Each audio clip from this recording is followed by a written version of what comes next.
So before we get into this review, I just want to say thank you to everyone for their kind support of my channel. Last week, I reached 1,000 subscribers. I can't believe it. It's taken some work and some time, but we have reached that coveted 1,000 subscriber mark. So a special thank you to all you, my viewers and supporters. Now, let's get into the review.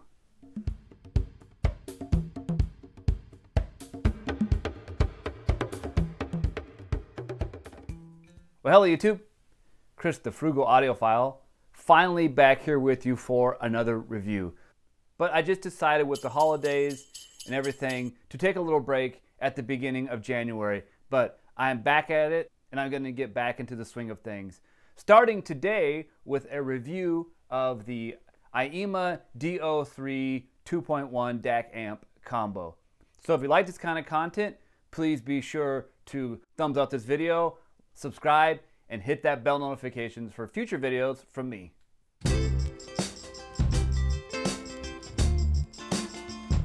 So to begin, let's talk about the design and specs of this amplifier.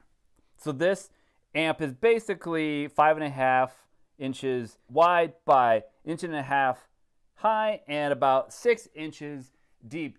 Uniquely on this amp, compared to a lot of other ones I have seen, that it is deeper than it is wide. Oftentimes, these Class D amps are, wider than they are deep. This one bucks the trend there a little. Doesn't really matter, but it's just something I thought that I would point out to you. Also, you're looking at 670 grams or just about 1.5 pounds.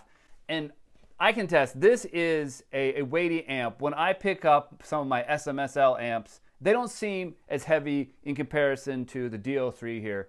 So I don't know if that means quality. Weight doesn't equate quality, but it's just something that I thought I would note to you. And sometimes when things feel heavier in our hands, they seem more sturdy. Doesn't necessarily mean that's true though. You're looking at a aluminum alloy casing. It comes in whatever color you want as long as it's black. It does have a nice knurled volume knob with some clickies to it. And then there is we'll call it blue and black LCD screen that kind of gives you a readout of volume, the bit rate and sample rate, input, as well as you can see the bass and treble controls on the screen there. It's nothing fancy, it's not color, it's a little bit small, but it's better than some I've seen. I'm looking at you, SMSL DA8S. And the cost on this one is going to be roughly $160. It fluctuates a bit, but that is the average price. So we're going to find out in the review if it's worth it. On the DO3, you're going to get USB, optical, coax, stereo, RCA, and Bluetooth 5.0 that does support aptX HD and aptX low latency for those that need that as far as inputs are concerned. And then on the output side, you have, of course, your left-right 5-way speaker binding post and one summed RCA output. It does not, however, have any type of bass management. On this one, you do get a remote. You can see it right here. It's fairly lightweight. It doesn't feel super high quality, but it's just fine. Got some rounding on it. It's nice that it's included, but it's really not going to be a standout on this piece as far as quality and appearance are concerned. And so with the remote, you can control the input, the volume, the bass and treble, and of course power, and that is it. But that's all really this amp has as far as controls on it. There are no filters, there are no bass management settings, nothing like that. You're just getting a basic 2.1 amplifier with bass and treble controls. And really that's okay. That's what a lot of these amplifiers have. And now let's talk a little bit about some specs. All right, so first of all, for output power, it is rated at 100 watts times 2, and that is at a 4 ohm load. I think that's overestimating the power a little bit. When I compare it to my Emotiva Mini X in there, it seems to have more power, even though I think that is only rated up to 50 watts per channel. I think that they are exaggerating that wattage just a bit, and a lot of companies do that. It's not uncommon, but that doesn't necessarily mean that it's okay. It is just what they do. I feel like I could probably get about 80 watts out of this amplifier before we were starting to reach distortion. More on that later. Very good total harmonic distortion plus noise at 0.01%. That's, of course, at your 1 kilohertz, 1 watt rating. So the distortion could go up and down at different frequencies, not uncommon for amplifiers of this type. And then 93 decibel signal to noise, which is pretty good, but the SMSL A12 that I reviewed several months ago, it had 103 decibel signal to noise, something like that, I do believe, but it was definitely above 93 and even above 100 decibels as far as signal to noise is concerned. So that is a better rating than this amplifier. 93, however, is still not bad. And finally, as far as our discussion, if you look at the DAC sample rate there, you're going to get up to 24-bit, 192 kilohertz. And that, as far as I can tell, is on all inputs, at least all the digital inputs, of course. So that's really good, especially when you consider that that is what the optical and the coax have for their sampling rate specifications. Oftentimes, those are only 1644. So although these aren't the highest numbers ever, you are getting better on those inputs, which is a standout in this category. Does it really matter? Well, that's a discussion for another time. I'll leave that up to you. Next, we have the assignment.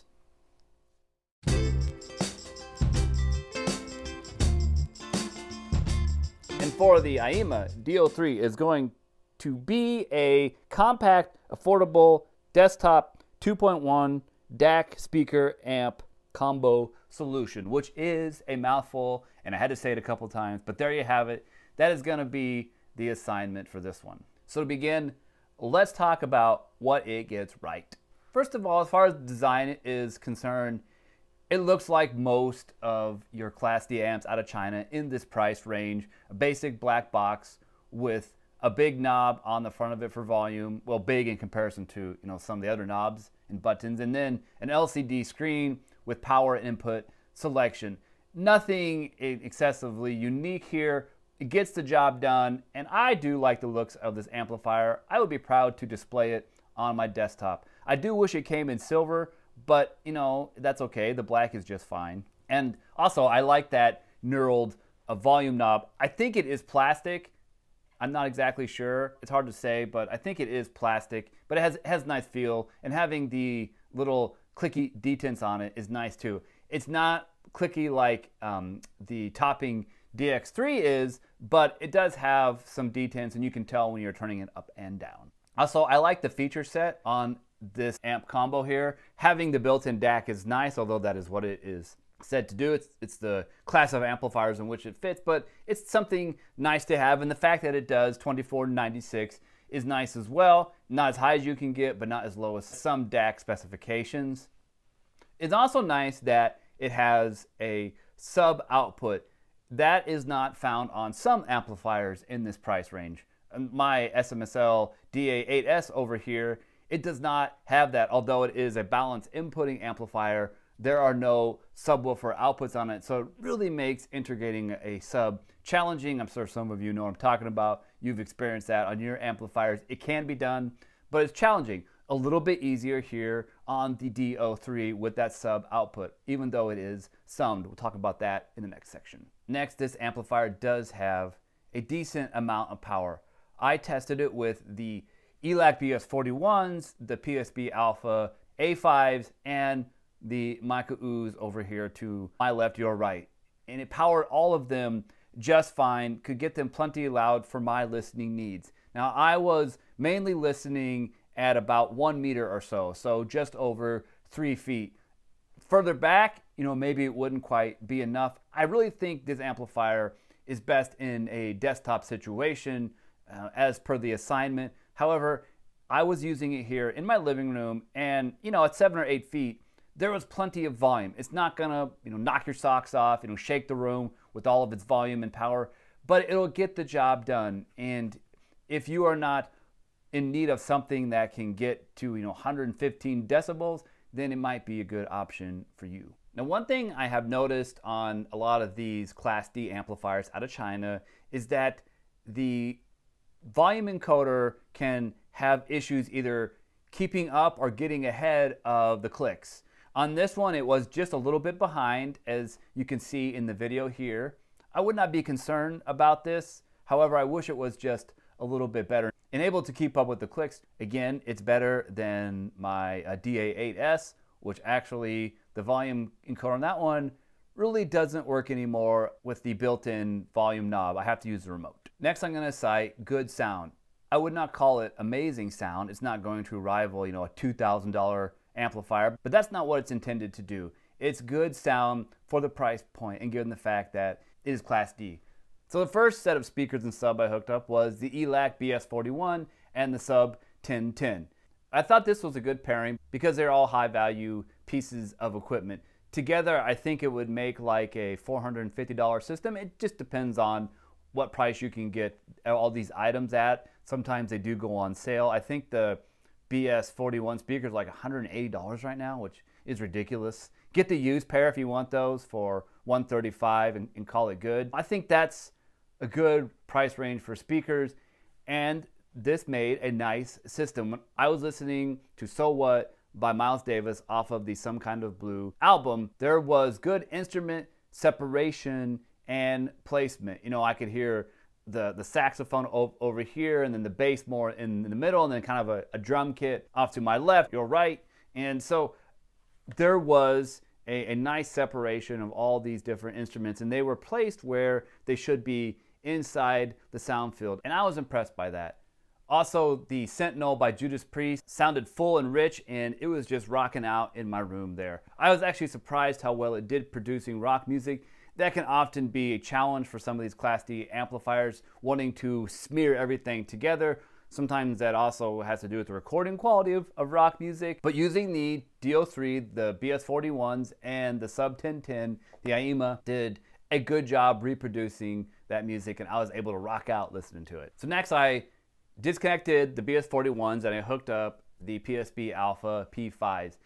And when I did that, the audio got a little bit smoother. With the BS41s, it was good, but there was just a little bit of harshness sometimes, especially in the upper range towards female vocals and cymbals and sounds of that nature. They could get a little bit harsh. It wasn't awful. I mean, these Class D amplifiers have come a long way, but definitely was there. And then when I hooked up the PSBs, that improved. Things sounded smoother. I was getting less sibilance and less ear fatigue when listening at higher volumes. So that is something to keep in mind too. What I was experiencing with the BS41s was probably more to do with those speakers than the DO3 here, but when I use them with other amplifiers, I don't notice some of that harshness quite as much. So, it's all about synergy and how things work together in our systems, isn't it? So I played Hey Ho by the Lumineers using the PSB speakers, and the cymbals on that song sounded very natural and smooth. All right, now let's talk about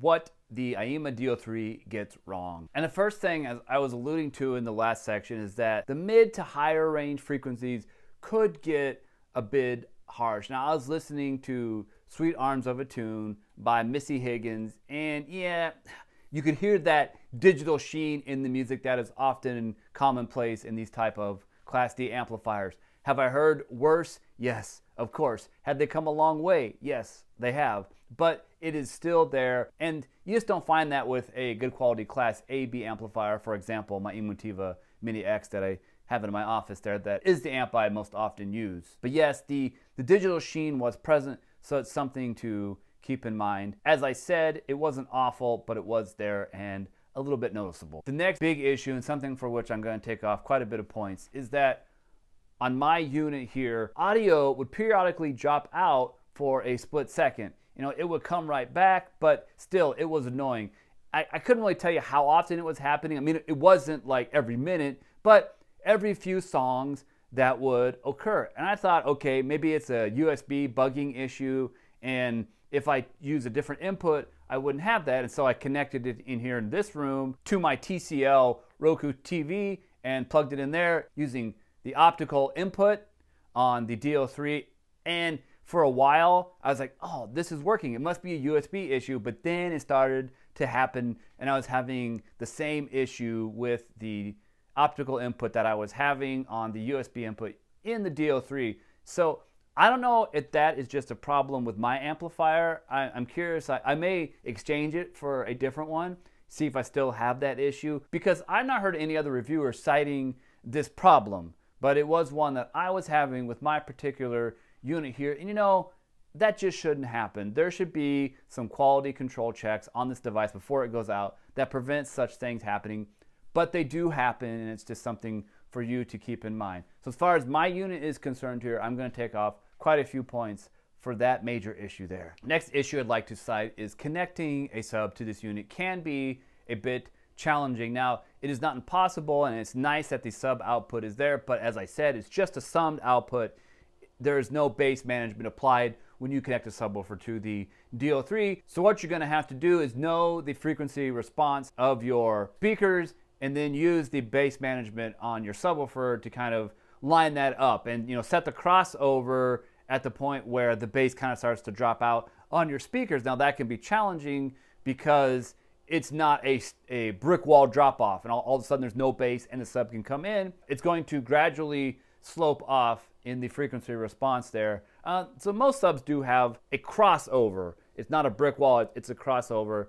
And that can be helpful, but knowing exactly where to set that crossover can be a challenge. You're just gonna have to use your ears and do your best to set that. When we're talking about equipment in this price range, typically you don't get things like DSP and bass management. If you wanted that, you could add in a mini DSP to your system, but that presents issues with volume knobs, etc., etc. I've talked about that in the past, but it is an option to add a mini DSP to get better bass management. That's what I do typically in my office, is use a mini DSP with a sub and an external amplifier. And the final issue I like to cite here and what it gets wrong is a flimsy remote. Now, I don't think it's an awful remote, and I've certainly, you know, used worse and seen worse, but it's nothing spectacular. This plastic is pretty lightweight. Is that going to be an issue? Not necessarily. It's something to think about. If you like a nice remote experience with something that feels good and looks good, you ain't getting it here. Having said all of that, what is going to be my Frugality grade? For the Aiyima DO3, I am going to give it a C. And you heard some reasons why. The biggest one is that issue with audio cutting out. Now, if I were to replace this unit and it didn't have that issue, I would bump that grade up to a very solid B. Because apart from that issue, there's a lot to like about the DO3. It does what it sets out to do very well. And so I think that it would be deserving of a B outside of that issue and a C for myself with the issue. Okay, so all this brings me to my recommendations.